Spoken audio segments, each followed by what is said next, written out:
What's good, folks? Family, friends, loved ones, enemies, frenemies, wizards, witches, muggles, mudbloods, people of Middle Earth, to another episode of Disguise Coverage, the only podcast that gives you an equal amount of blueberries in each muffin and is presented by the best pizza in Buffalo, New York, and that is One Pie Pizza. Find the online menu in the episode show notes, whether here on YouTube or whichever podcasting app or platform you're listening to this show on. I'm your host, Anthony Prohaska. Find me on Twitter at pro__ant. That's pro 2_ANT. In this episode of Disguise Coverage, we continue our departure from our regularly scheduled content and episode structure and dive into another post Buffalo Bills Hard Knocks show edition episode.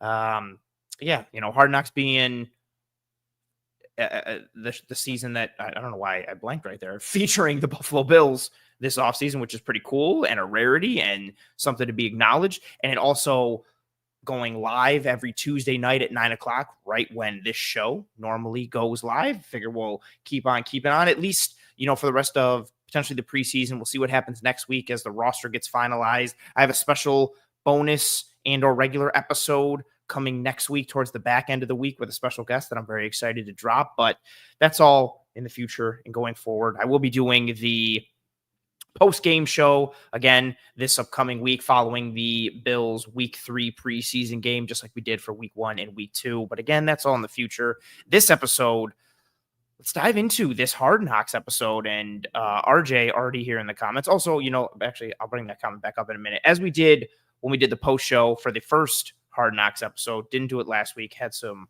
scheduling complications, but everybody joining here live, questions, thoughts, comments, concerns, likes, dislikes, anything and everything you got. It could be about the episode or not about the episode, Bills related, whatever have you. Feel free to put it up into the chat, especially for episodes like this that are kind of more fandom based. As much engagement as we can and interaction with one another. That'd be super cool for those of you who are still awake and dive into this. So wanted to put that out there as we did for the first episode. But going with this comment early on from RJ saying, by far my favorite episode yet. It was nice to finally see some dudes that Bills fans don't know a ton about.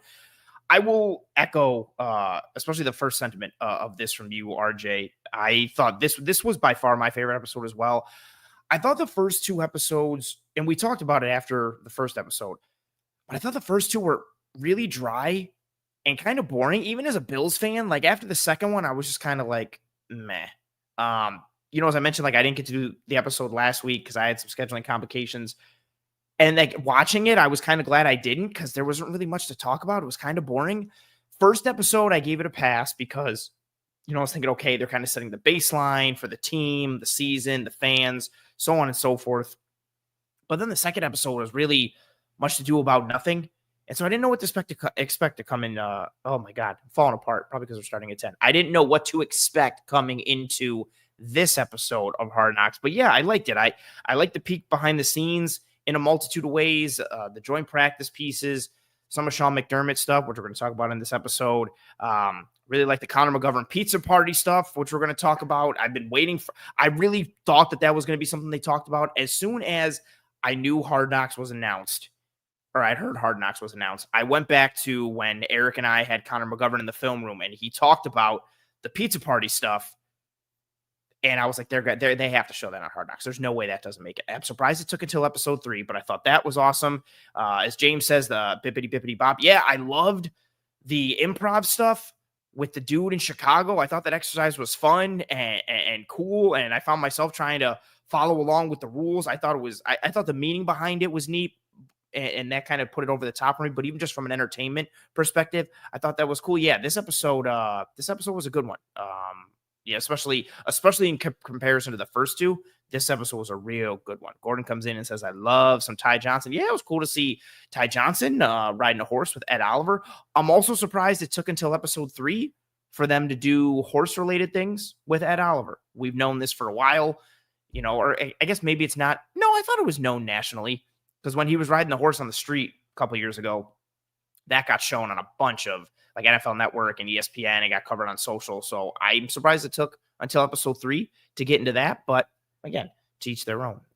With that, James saying Ant going off structure. Yeah, staying off structure a little bit and keep going with this post Hard Knocks flow. We'll see what happens next week as the preseason ramp, finishes. Then we're starting to get into real football type of stuff in terms of roster projection and everything that'll come forward. I don't know if I'm going to do the show Tuesday night next week. I don't know if it's going to be a post Hard Knocks episode. I don't know if it's going to be a regular episode. I don't know if I'm just going to do something back end of the week. We'll kind of see what happens. Eric saying, after this episode, I do believe McGovern is re-signing with us, if not before the season, then shortly thereafter. I'm worried about retaining him and or David Edwards. I know Edwards isn't a big, re-signing for some, but I think Edwards is a valuable member of the team. I don't really want to change much on the O-line. McGovern, I think, is a bigger priority. I think it's fair assessment. He's an important piece in general because of what he does from a pre-snap perspective, how his skill set and his frame and length fits into how the offensive line performs and what they do. But then from like a glue guy perspective, his home and family and him kind of being a central cog and bringing a lot of the team together. I don't think you pay guys just for that, but it is something that I think weighs in come contract time in terms of not just a guy who performs on the field, but somebody who's an important fabric or piece of the culture or the atmosphere or the ecosystem that you've created, from an off the field perspective, in addition to on the field. I think this is a fair point. Ryan saying, is Jimmy Charlo a thing we need to start talking about, starting to flash? Yeah, I think he's had some flashes. He had some nice, actual defensive flashes against the Giants, had that really nice special teams tackle that they highlighted in this episode against the Giants. I think it's a real long shot for him to make the squad as a linebacker, but we know this team values special teams, and he's had several standout moments from, a camp perspective and from an in-game preseason perspective. He's got the leadership aspect and, being an Army guy, things that McDermott and co will probably gravitate towards a bit from a personality and culture fit perspective. I think he could be one of those guys who makes the squad as a special teamer, especially if he continues to flash in special teams, but we'll see. Ryan saying, also, Sean Sure in the improv scene had some pop, showing a little personality, Sean. Yeah, and then there's an A+ comment from Josh saying that Sean shops at Dan Flash's. Tremendous. Oh, what's Tim Robinson's show? This Is Where I Leave You, right? I always forget the actual name of it and just know, I jump to it as soon as new episodes come out on Netflix. But yeah, that's a good call. Sean does shop at Dan Flash. They have the best deals. I like that. Dan Flashes times an NFL partnership. That will be super fire. I agree. I should get them. I think you should leave. Thank you. Josh and Ryan coming through. What did I say? This Is Where I Leave You? That's not a thing. That's something else. That's a movie. That's a show. Is that what I said? I don't even know. I'm falling apart. But yeah, fantastic show. I should get Dan Flashes to sponsor this show. Oh, that can just wear ridiculous shirts. That would be a good time. Oh, and then Gordon saying, yeah, next week will be cut night. Busy day. Busy. Yeah, it will be next week at this time. The roster will be finalized. We're going to get, who's getting put in the parking lot and brought back later. Who are we permanently saying goodbye to? Next week will be, I might have to do a regular show regardless Tuesday. Well, keep an eye on that. Stay tuned to the channel. And James saying West Point grad. Yeah. Mr. Jimmy Charlo is a West Point grad. They're calling him Army. They're calling him West Point. Again, nickname things, but McDermott probably likes that pedigree, gravitates towards that type of attitude and leadership, and the type of guy that Charlo is, the type of guy McDermott is, what he likes. I could see him, again, gravitating towards him and him potentially making some moves on the roster. So let's kind of start through this episode. Josh says Gabe Davis coming in for his episode 4 cameo. That'd be funny. Sal says trading for a safety. Safety is wonky with this team. They want to give it to Cole Bishop. I think if you trade for a safety, you're not necessarily putting a nail in the coffin for Cole Bishop, but that's a huge hindrance to his development. So you're kind of almost permanently or semi-permanently putting him on the back burner. I still think they're just trying to light a fire under Bishop, and they want Bishop to be the guy. I also don't think he's had a bad preseason or a bad camp. He's just been unavailable, again, with injury, which is a significant part of this competition, and the best ability is availability. So if you can't be on the field, then not great. Let's start off kind of just from the beginning. I thought it was very ironic that Sean McDermott opened up with the episode opened up with the hunger aspect of McDermott talking to the team after the Giants game. And then throughout the episode, we got lines of, from different coaches, McDermott, Babbage, different pieces, but even Brady to a degree, comments on aggression, playing through the whistle, the energy, the physicality, the nasty, all that kind of stuff. And then all of that to lead into the week where they played the Bears and just looked lifeless on the field and got waxed. And 38-0. Just, again, I don't want to call it an embarrassment because it's preseason, but just a poor performance all around. The offense just really had nothing the entirety of the game. The defense got worked a bunch. Yes, the Bears did play their starters, but even when it was 2s against 2s, 3s against 3s, it seemed like the game was always in hand for the Bears. And again, like we talked about in the post-game episode after that preseason game, I think the Bears were operating with a little more intention in that game. This is a new coaching staff. They are trying to implement regimen and routine and operating rhythms and styles and scheme and structure and responsibility and assignment. So I do think there is more purpose and more intention to what they're doing in the preseason to try and instill what they want in these players, because this is this coaching staff's first real game action in their first year, and they're trying to cement and solidify themselves in addition to the depth chart and the roster. So, not necessarily apples to apples when it came to that second preseason game, but it was funny, just all the comments throughout this episode of hunger and aggression and this and that, and then for the Bills to kind of just lay an egg after all that, I found ironic, but also painful. Like seeing the Joe Brady piece, kind of the intention of, making sure you help guys off the ground, highlighting, hustle and plays downfield, but again, just playing through the whistle on the offensive side of the ball. And part of that being, if you're near a guy on the ground, help him up, bring him up. He was highlighting Vandermark and I think Keon Coleman for helping somebody off the ground on tape. So seeing those little peeks behind the curtain that we continue to see, that's the whole benefit of Hard Knocks, right? Getting to see those peaks in the film room, in the practice room, on the practice field, in the meeting rooms, the interactions, all those different little nuggets and pieces. I thought that was interesting to see, kind of not necessarily interesting, but that little peek of, again, Joe Brady's philosophy when it comes to this offense. We've heard the everybody eats mantra for a couple seasons, but again, another one that kind of fits into that nature of selflessness is, playing through the whistle, helping guys up off the ground. Bobby Babbage gets shown right after Joe Brady, and his exact words, referencing, quote, "Gotta work aggression, effort, effort, effort." And then I thought it was interesting him saying, this is an exact quote, "Josh Allen needs to be out on the field after 3 plays or in less than 3 plays." That obviously referencing the defense wants opposing offenses to go 3 and out, or they're trying to take the ball away to give it right back to Josh Allen and the offense, which ties into his quote that I led with there for Bobby Babbage in terms of gotta work aggression and just what they've been defensively and what Sean McDermott has mentioned. He even mentioned it later in the episode, but the physicality, the nastiness, playing fast.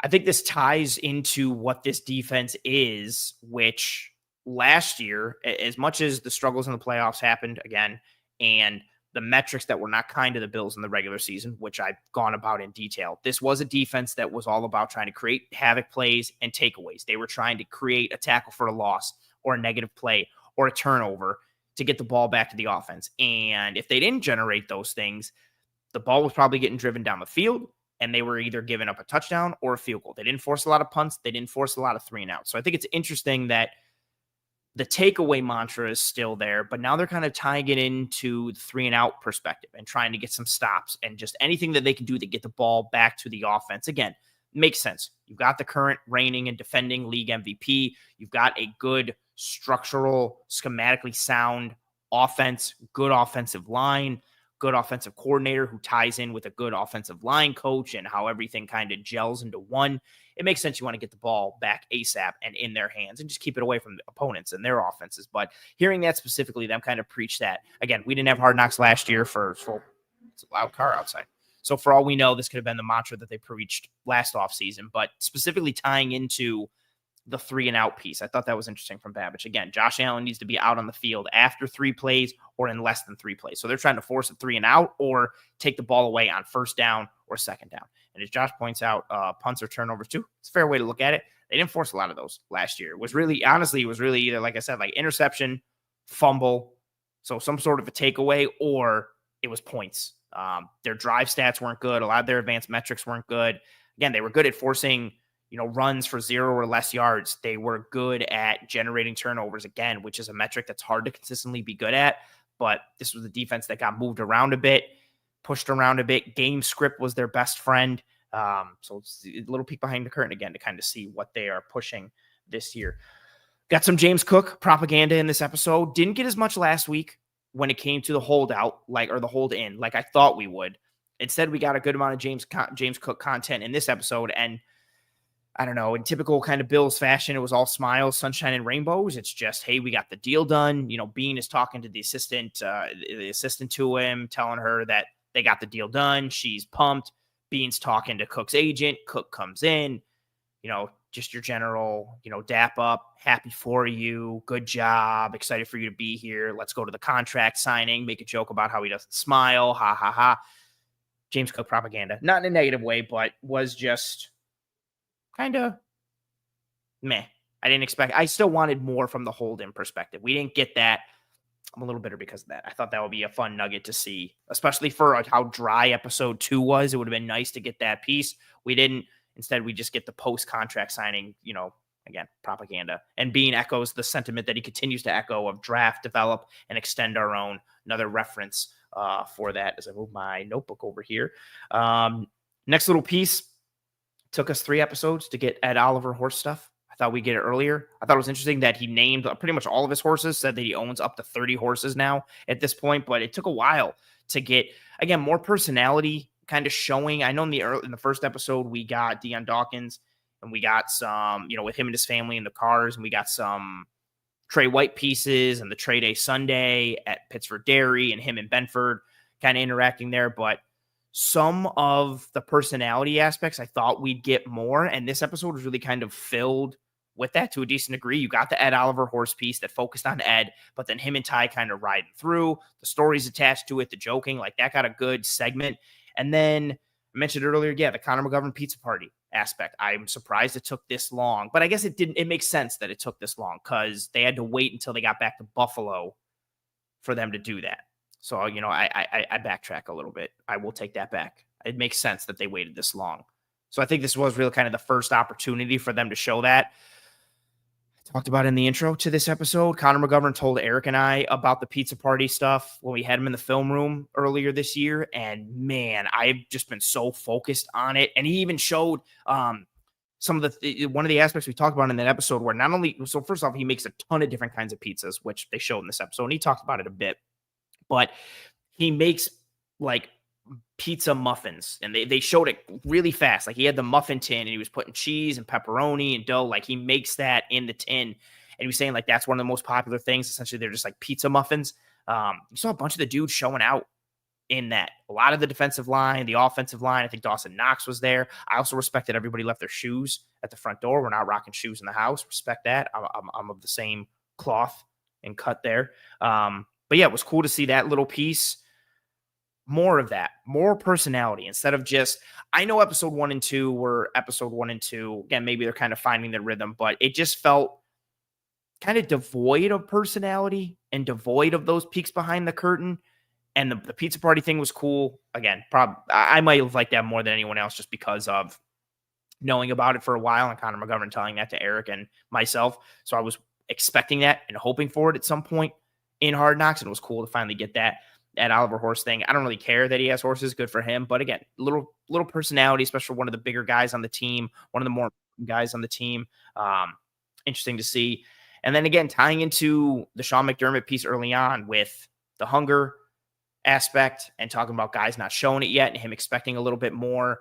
Bobby Babbage talking about aggression. We get another Sean McDermott quote where he's talking about preaching energy. He talks about being physical, nasty, making plays, flying around, earning the right to play on this team, earning the right to be on the depth chart and climb up the depth chart. He talks about Jimmy Charlo for making that nice tackle on special teams, and then literally says in front of everybody he's going to be getting more snaps this week and he's going to get more work. And he literally shows kind of the, cause and effect of and he literally says it, something to the tune of, if you make plays, you're going to get rewarded. You're going to get more action. You're going to see more snaps and more opportunities.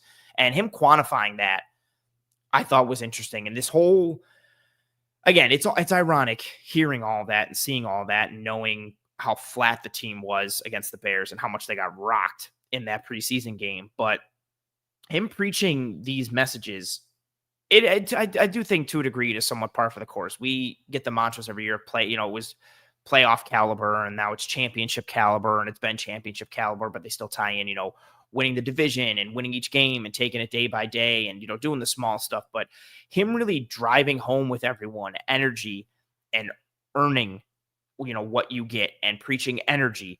And I just wonder if some of that isn't par for the course with him. And if he is feeling like there is some complacency with this team, or if he feels like guys are resting on their laurels a little bit and he's not seeing what he needs to from the team as a whole, or certain, force multiplier kind of guys, or guys that hold, a tone setting example on the team. And even speaking of tone setting, we saw Bobby Babbage kind of light up the defense verbally, saying leadership and effing tone setters.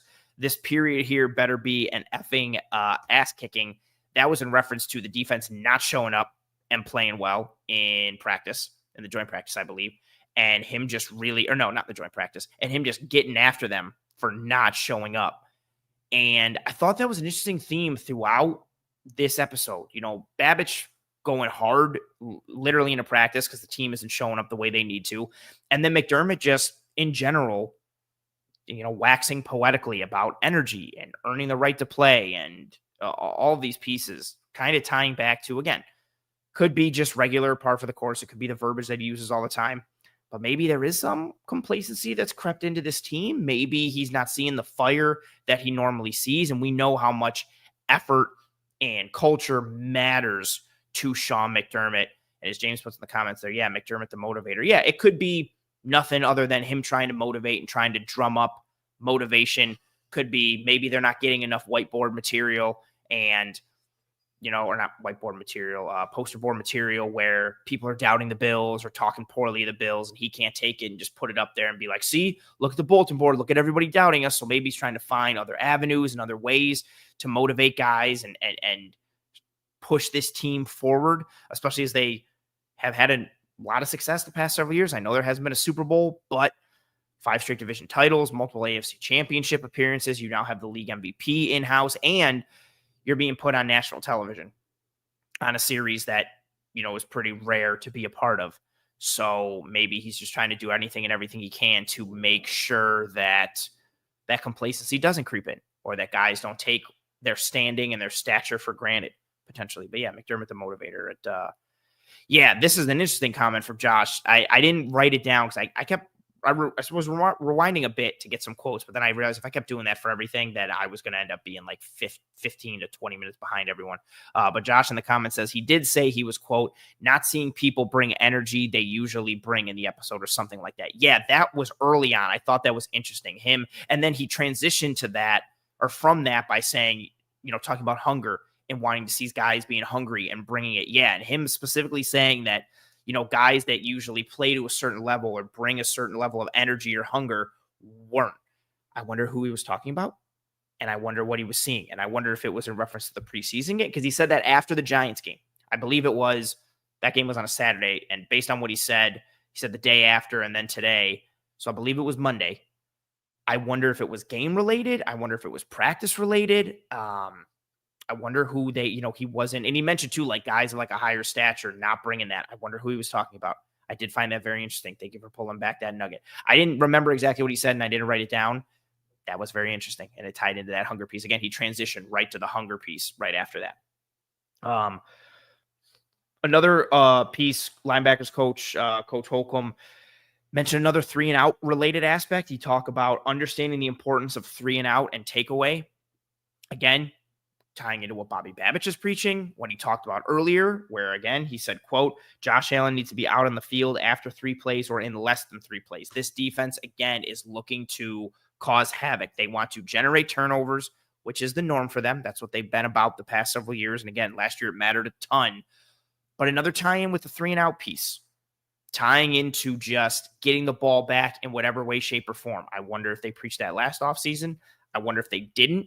And then just self-scouting this offseason, knowing that they were towards the bottom of the league in 3-and-outs. They were towards the bottom of the league in, drive length and plays per drive and new series that were generated, points per drive, all these advanced metrics that just were not ideal. But then super high in turnovers per drive, super high in stuff rate. Because again, they were generating negative plays, tackles for 0 or less, or runs for 0 or less. I guess tackles for 0 or less falls into it as well, but runs of 0 or generating takeaways. So continuing to preach that mantra of how important 3-and-outs are to this team, and just all tying back to Josh Allen and this offense, getting the ball back to the offense. Also, like the little nugget during the Bears game of Sean McDermott kind of going to whoever that is that like walks with him on the sideline, and he just kind of says things and has the guy like make notes of it. But he said, quote, "The line of scrimmage on both sides of the ball, not good enough." And then he tells the guy, he's like, "Circle that." So I don't know if that guy like it might be a quality control guy who just writes down or takes note of McDermott's like most important or poignant thoughts or notes in game, so that McDermott can circle back to him and kind of bring that forward to the team, whether it's in meetings or on the practice field or whatever they got to do. So I thought that was very interesting as well, the little peeks that we got in this episode. But, anybody questions, thoughts, comments, concerns, feel free to put it up into the chat. But I thought this episode, again, was a lot more, I thought it had more life to it from a personality perspective. And I don't think I'm grasping at straws with some of the more, again, we're not going to get a ton of scheme and structure and peek behind the curtain in that regard in these episodes, especially for the Bills, who are tight-lipped about as much as they can be. But the banging of the drum with McDermott and Babich and even Coach Holcomb, with everything tying into playing fast, having energy, aggression, 3-and-outs, taking the football away. I wonder if any of that ties into, again, some of the things we've theorized on this show, what we'd like to see from the defense this upcoming year, where it is, hey, are they going to blitz more? Are they going to play more man? Are they going to press more? Are we going to see more creativity and more schematic variance up front where, they're going to bring some sims, they're going to bring some creepers. We're not just going to get the standard 4-down over front zone coverage behind it. Is it all in this mantra and this mold that they're kind of preaching and going towards this offseason and in camp and in preseason, or is it still going to be the same old Bills defense that we've seen? Especially seeing, not the best performances from them to start the preseason. Again, I think that's going to be very vanilla. They're not going to show their hand. If they are tweaking things and bringing about new scheme and I don't want to say identity, but philosophy shifts or tweaks, we're not going to see that in the preseason. They're not going to put that on tape. They're going to try and keep that close to the vest and bring it out come regular season. I don't even know if we'll see it a ton in the first 6 weeks because they'll be minus Larry Ogunjobi. They'll be minus Michael Hoyt, who is a big schematic chess piece for what they can do because of his versatility and all the hats that he can wear, not just on the line, but even at the second level as well. But those quotes really stuck out to me. That aspect of multiple times, several different guys, granted all defense, but talking about 3-and-outs, takeaways, aggression, energy, playing fast, physical, all, using different synonyms and different keywords and buzzwords associated with that overall philosophy and mindset and identity. I think that was an interesting point to glean from this episode, that talking point, that pinpoint, that identity aspect for this defense, especially, again, considering the struggles that they've had in the postseason the past couple of years. And they hear that. They know that. We got the peek into Brandon Beane wiling out on WGR earlier this offseason, and I think that's somewhat reflective of they do hear some of the outside noise and the criticisms that are kind of laid at the team's feet for their failures and their shortcomings. And, I to some degree, they hear the noise of, man, the defense hasn't been good enough. The defense isn't up to snuff. Josh Allen balls out in the playoffs, or the offense balls out in the playoffs, and the defense doesn't get it done, yada, yada, so on and so forth. Sean McDermott's supposed to be a defensive coach, and he comes up short, so on and so forth. Maybe they're hearing that a little bit. I don't think this is, grasping at straws too much. I think it's maybe trying to connect the breadcrumbs a little bit and pick them up and kind of put that whole puzzle piece together. But this episode I thought was really good overall. We got some fun, charismatic aspects with Ed Oliver and the horse stuff. We got some cool peeks behind the scene with the pizza party aspect. The improv thing, again, I thought was so cool. I just thought that exercise was neat. I thought how much the team was into it was cool. Even what the dude said to KJ Hamler after Hamler got eliminated, and he said to him, like you're like a warm, soft brick wall or something, like something that like didn't make sense. And Hamler was laughing about it after, but the guy was so genuine. I thought the exercise was cool. The purpose behind it was cool. It was entertaining.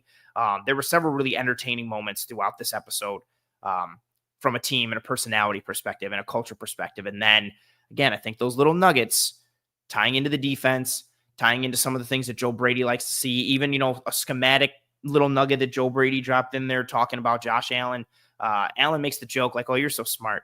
Oh, you're so good at this. But right before that, Joe Brady talks about, hey, like we've been throwing these in cuts.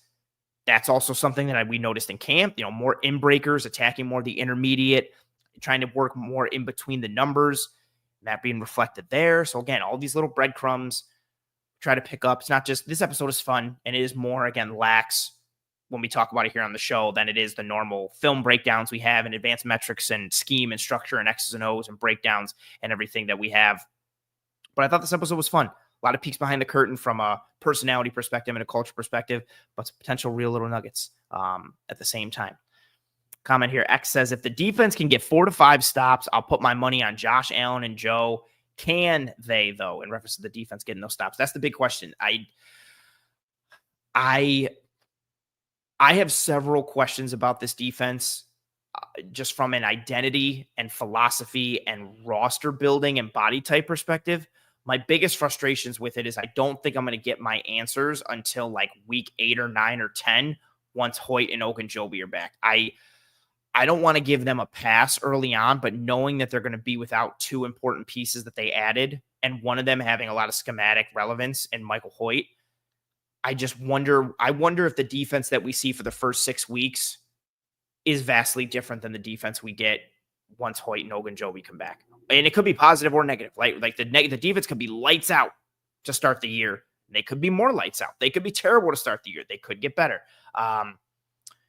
But I do have questions about this defense, just from how they operate from a identity and philosophy standpoint, but also from how they're built, and if they get pushed around in the run game or not in their spine. We saw it a little bit in the game against the Bears. Granted, Ed Oliver didn't play, Daquan Jones didn't play, but some of those rookies and those second and third wave dudes on the interior that they're going to need stuff from got pushed around a bunch against the run, vertically and horizontally, and got displaced and blown off the ball. And that's been my biggest concern for that interior, especially when you have a second level of Matt Milano, Terrell Bernard, and Taron Johnson, guys who are smaller in stature, even though they may play big. And you don't want dudes climb into the second level against them. You don't want your defensive tackles getting knocked back, 3 or 4 yards off the ball, and or being able to climb and get into, the kitchen of those second level dudes.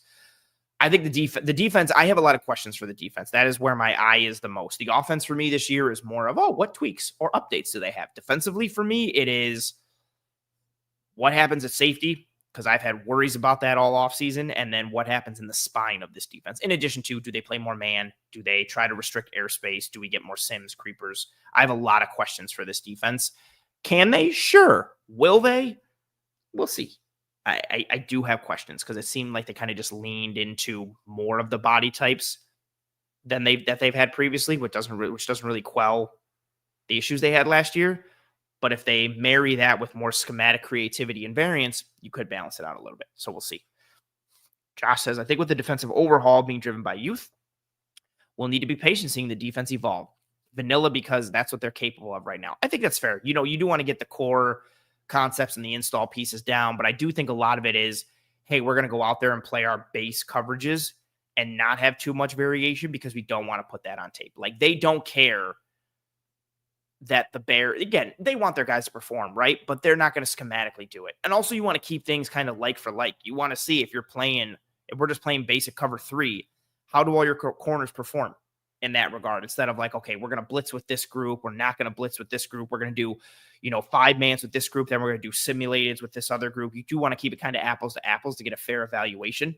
You don't want too much schematic variability being responsible for dips or ebbs and flows in play for guys, positively or negatively. Again, ebbs and flows. But I do think a lot of it is just, it's preseason. They're not going to show their hand for whoever they're going to be whatever they're going to be, they're not going to show their hand. And again, some of it ties into keeping apples to apples, like I just said, but it is going to stay vanilla. They're not going to show too much. James says, do you think Ingram makes the 53 next Tuesday? I really like Jamarcus Ingram. He can play inside. He can play outside. He's good on special teams. I hope he does. We'll see. I thought he played well. And, I think a lot of people forget, too, that he was the dime DB last year when they had injuries in the secondary. He was the guy who came on. He was that 6th DB that came on the field early in the year, and he made a couple plays. He had the pick 6 against Miami. He had a strong play in the preseason. I don't mean like an individual strong play, like he played well in the preseason. He had a couple really positive flashes to start the year. I like him. I think he brings special teams value. He's one of the nastier dudes on the team. He's got grit, and he does have some inside-outside versatility. I would like to see him on this team. Do I think he makes it? It's tough. I think he could be one of the core special teams guys. And then because he has some versatility and some, in-game experience where he somewhat proved himself, and this even goes back to a couple years ago, him and Benford were the starters in that week 2 game against Miami. Once Kyer Elam went out or Benford went out. So yeah, I think he does make the team. I think he's going to be one of the core special teamers, and because of his inside-outside versatility that he offers, yeah, I think he'll be there. RJ says Ingram is a permanent practice squad guy. Yeah, I think he's a dude that I also think he's a guy that if they cut could come back to the practice squad. Like, I don't think he's a guy that is going to get claimed anywhere else. And he's a culture guy.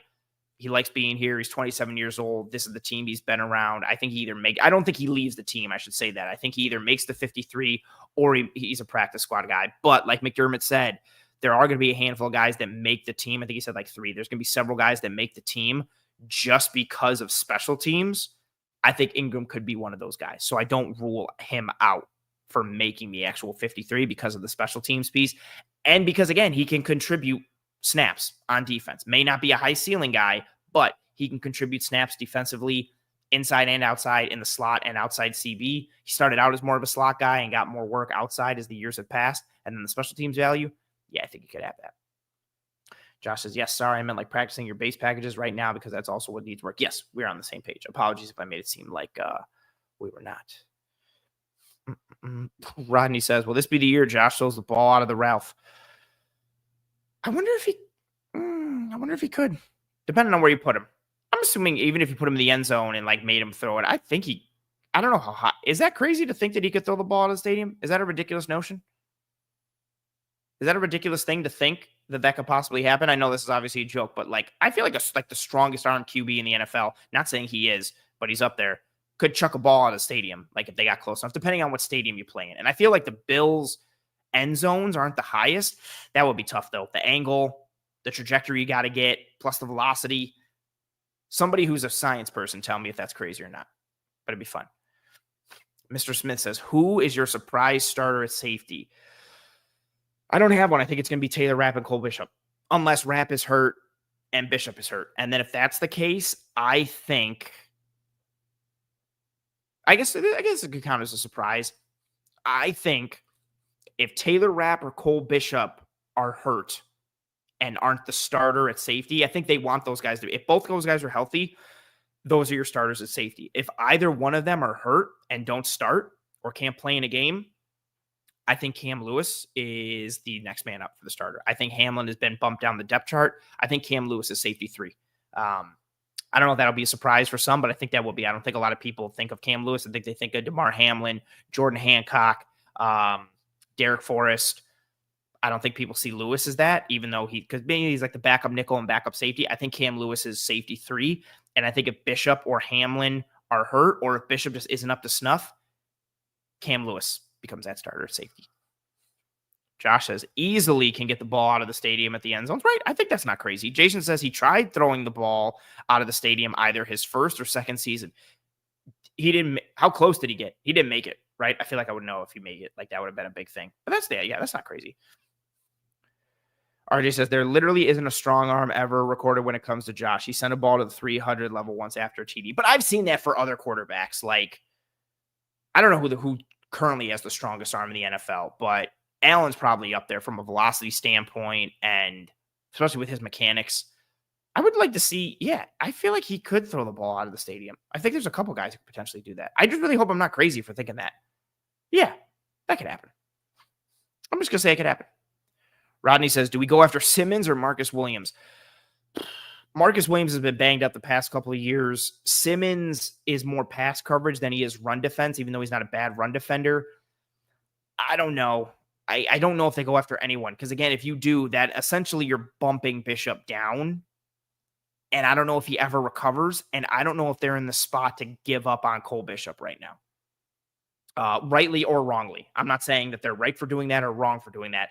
I just don't think they're ready to give up on Cole Bishop, which is what would happen. If you bring in Justin Simmons, again, it could be just depth. You want somebody to solidify your safety 3 spot, but he's not going to play teams.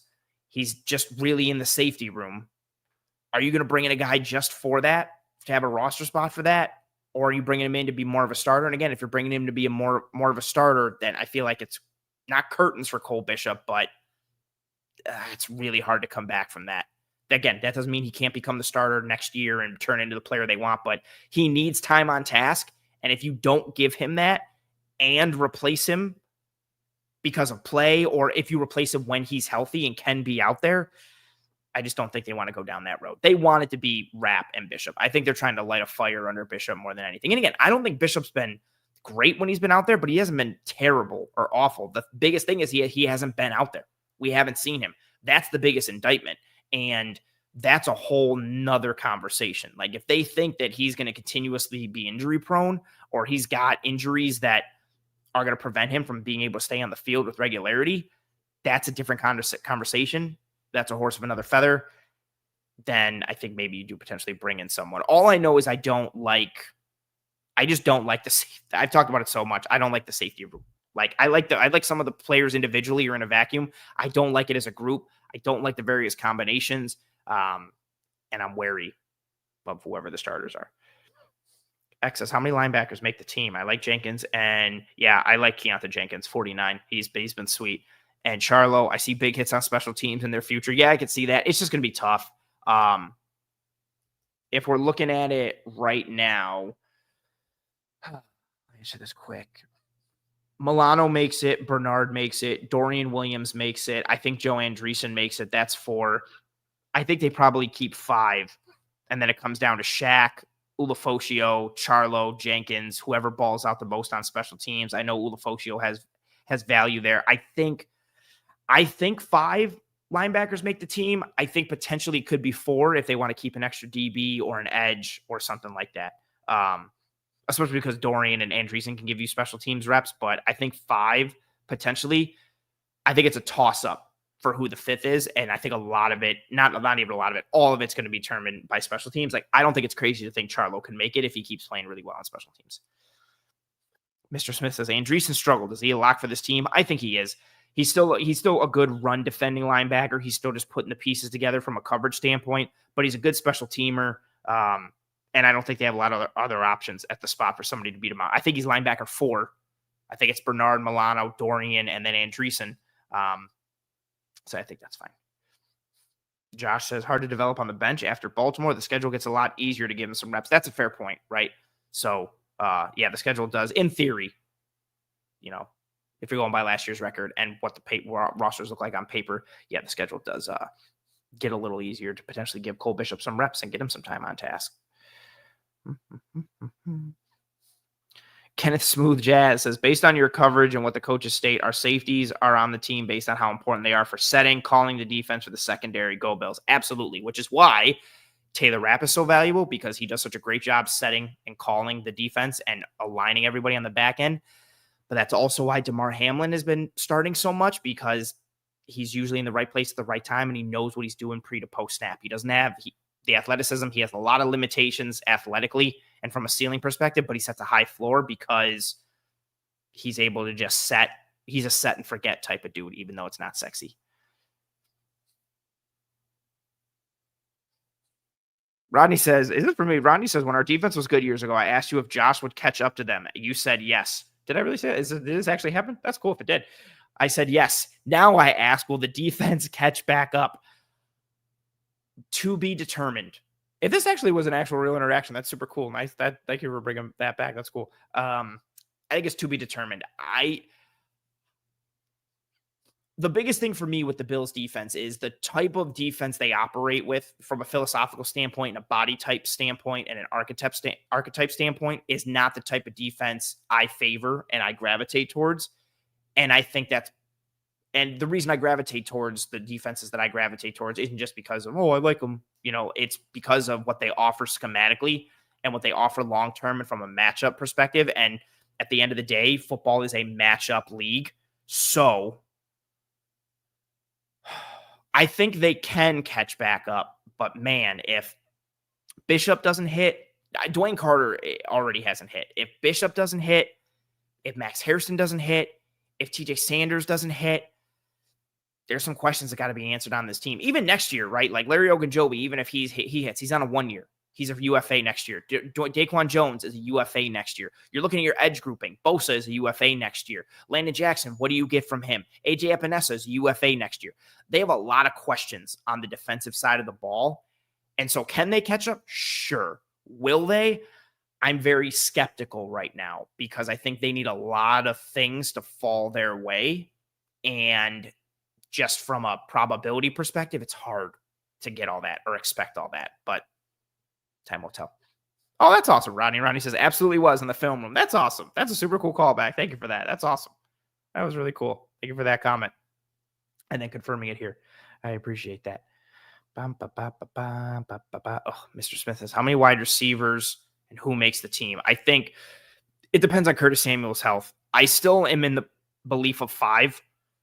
Palmer, Coleman, Shakir, Samuel, Moore, or Shavers.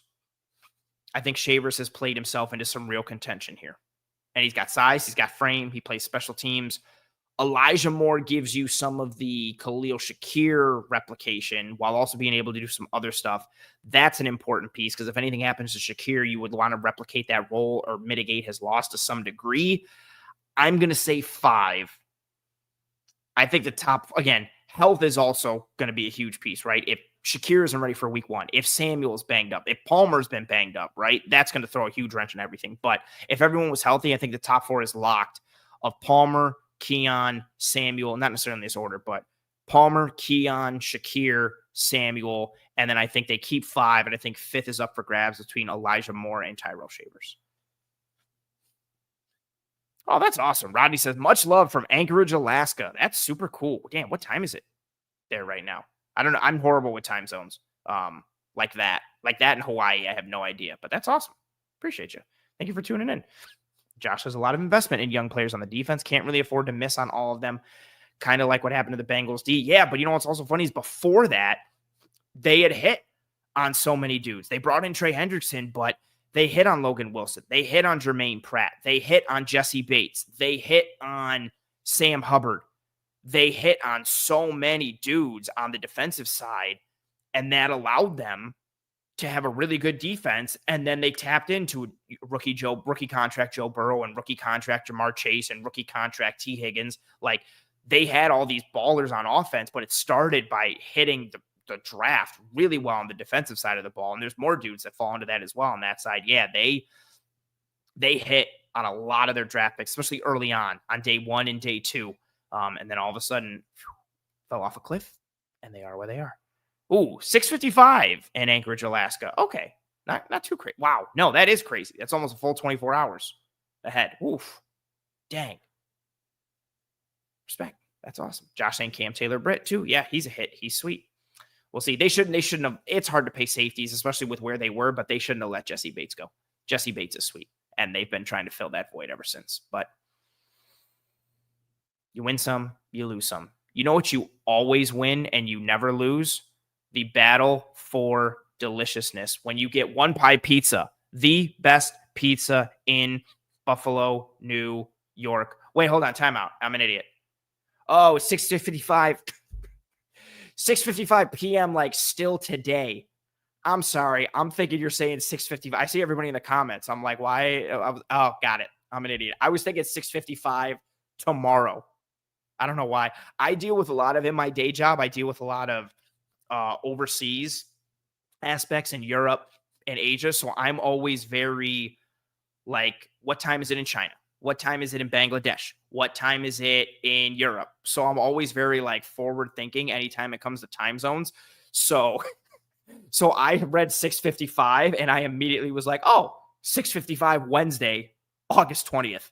My brain is just completely forward. It didn't even register to me that it could be a possibility that they're 4 hours behind. Didn't even come close, which is so dumb of me because they're right by the West Coast time slot. So if you're thinking, oh, okay, Cali is 3 hours behind, or Pacific time is 3 hours behind, Alaska would be one behind after that. Man, it's late. It's late. I'm an idiot. Oh, Rodney's saying we're the second to last global time zone. Oh, fun fact. Yeah, I'm an idiot. Good job, chat. Well done. I'm falling apart. I'm such an idiot. Yeah, I was immediately like, oh, Wednesday. Yeah, cool. 6:55 p.m. Wednesday.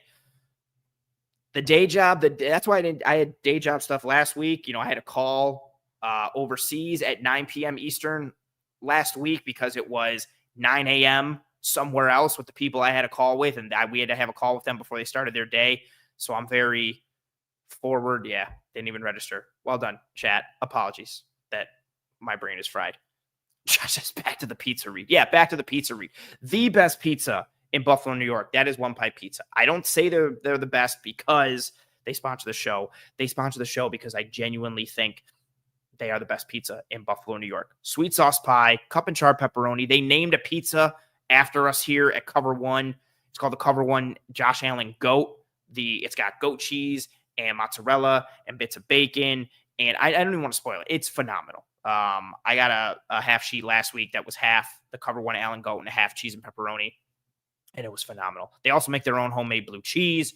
They also do an amazing breakfast pizza. They also have a catering division.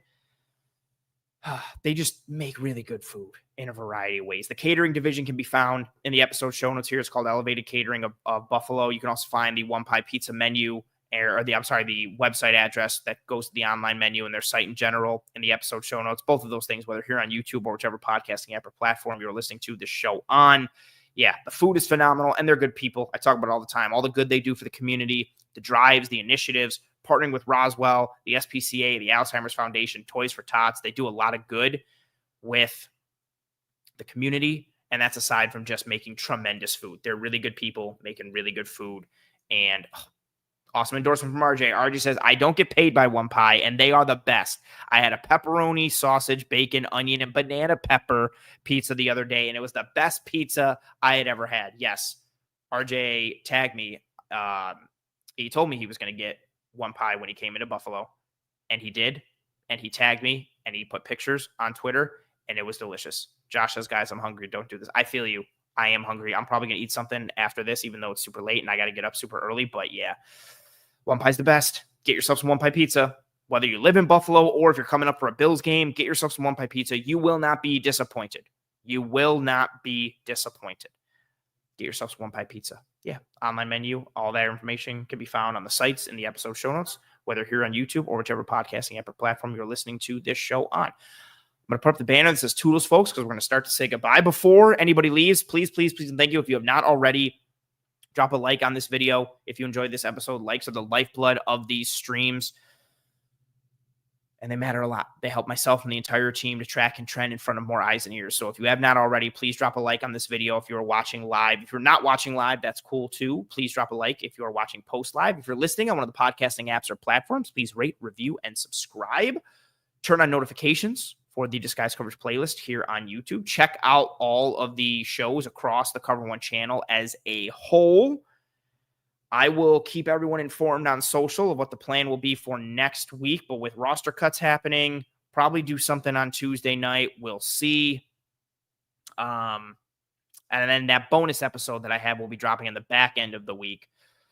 Fingers crossed, no jinx. Very, very excited for the guests that I have on that one and the conversation that we will be having. So minimum, you'll get one episode from me next week. Probably two. We'll see. Hope you folks enjoyed this episode. Oh, gotta stop. Yeah, what was the question here? RJ says, I need to figure out another one to try this weekend. I think I need to try the breakfast pizza next. I haven't had the breakfast pizza yet, but I heard it's crazy good. Again, not surprising because everything they make is really good. Breakfast pizza sounds really good right now. I could go for a breakfast pizza. Rodney says, last one. Do you feel better about this year's receivers or last year's at this point? This year's. Mainly because I know what type of offense they're going to have. Last year, I was very hopeful that it would be more condensed formations, reduced formational width, running the football, using bigger body types to blend and marry the run and the pass and have less tells, less siloing, and being able to access more of the play calling menu without having to turn the page. I know what they're going to be schematically, so the receivers that they have are more than fine for what they're going to be schematically and what their MO is going to be on offense. Now, if you told me this team was going to go spread and pass the ball 35 to 45 times a game, I would not feel great. But yeah, I feel better about this year's receiving core.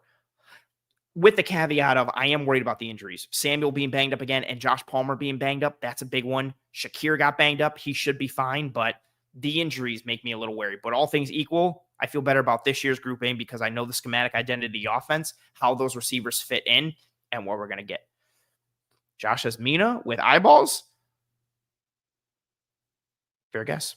We'll see. That'll do it for us here in this episode of Disguised Coverage. I hope you folks enjoyed this episode, whether you're watching now, watching later, listening, or if you live in Anchorage, Alaska, and it's currently October 24th right now, because that's how far in the future I think they are, because my brain is fried. I hope you folks enjoyed this episode. Thank you very much to everyone who tuned in live. I know, again, the schedule and the content's been a little wonky recently for me, but I appreciate everyone tuning in live and the engagement, the questions, the back and forth with each other and with myself, the kind words. Rodney, I really appreciate you kind of bringing back that call back to that question you asked me a couple years ago in the film room and tying it back now. I appreciate you for that. And whatever form or fashion your episode consumption comes in, live, post live, YouTube, Spotify, Apple Podcasts, whatever have you. I'm greatly thankful for it and appreciative of it. And great comment from RJ. Yeah, I didn't want to say it, but this goes without saying for me. Like, I wish we could have this year's wide receivers, but also with Matt Collins. Great comment. One of my big questions for the offense, and I don't have many, is who fills the Matt Collins role. And if they do it with an individual or several individuals, or if they get around it schematically, because he was a lot more important for this offense. He made some plays, and then because he was a character, he got recognition. But from a schematic importance perspective, he played a big role, or significant role, I should say, in this offense last year. So I think that's a very fair point. And then Josh says that's why Gabe Davis is visiting tomorrow. Fair point with Gabe Davis. Enjoy the rest of your Tuesday night, folks. I will see you tomorrow for an episode of the Film Room, and then I will see you live here Saturday night, immediately following the Bills preseason finale. Enjoy the rest of your Tuesday. Enjoy the rest of your week.